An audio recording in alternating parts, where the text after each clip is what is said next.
দুদক, PSC, মহাহিসাব নিরীক্ষক ও ন্যায়পাল এই চারটি সংস্থার নিয়োগ কমিটি সংবিধানে অন্তর্ভুক্ত করার বিষয়ে ঐকমত্য কমিশনের প্রস্তাবে ভিন্ন মত জানিয়েছে বিএনপি সহ 5টি দল ও জোট।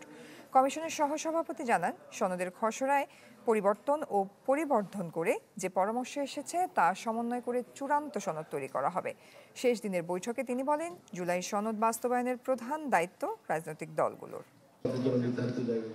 শেষ দিনে আলোচনা হচ্ছে 6টি বিষয়ে।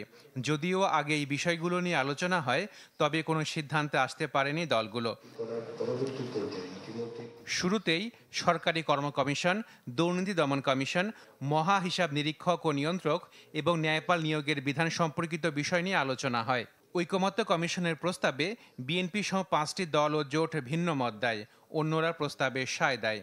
এই ধরনের কমিশনের মতো পদগুলো জায়গাতে আমাদের ঐকমত্য হয়নি। ডিসেন্ট অনেক দল দিয়েছেন, কারণ তারা সেটা সংবিধানে রাখতে চান না, তারা এটা আইনের মাধ্যমে করতে চান। এখানে ঐকমত্য হইলাম না সবাই, কিন্তু কাগজে লিখলাম আগামী পার্লামেন্ট নির্বাচনে যারা ঐকমত্য হলো না তারা তো যে এটা পাশ করবে না, তাহলে মানুষের কাছে তো একটা বিভ্রান্তি হবে।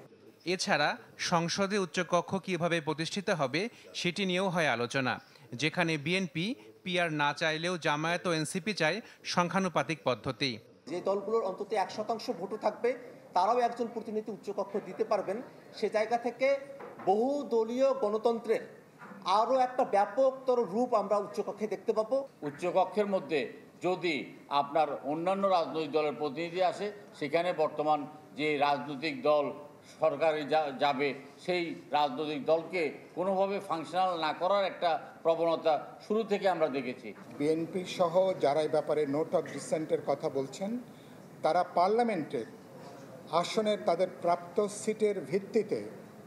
সিটের পিআরের ভিত্তিতে তারা উচ্চকক্ষের প্রতিনিধিত্ব ঠিক করতে চান।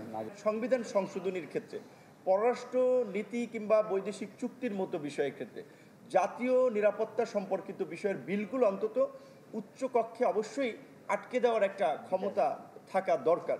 যদি প্রপোর্শনাল রিপ্রেজেন্টেশন পিআর সিস্টেম না হয়, তাহলে এটা শুধু একটা শোভাবর্ধনকারী এক্সটেন্ডেড ভার্সন অফ পার্লামেন্ট হবে, এটার কোনো মিনিং থাকবে না।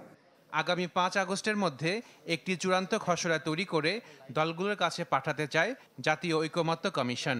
আপনাদের মতামতের ভিত্তিতে জাতীয় সনদের একটা চূড়ান্ত আপনাদের কাছে আমরা পৌঁছে দেব। আশিক প্রিন্স, চ্যানেল 24, ঢাকা।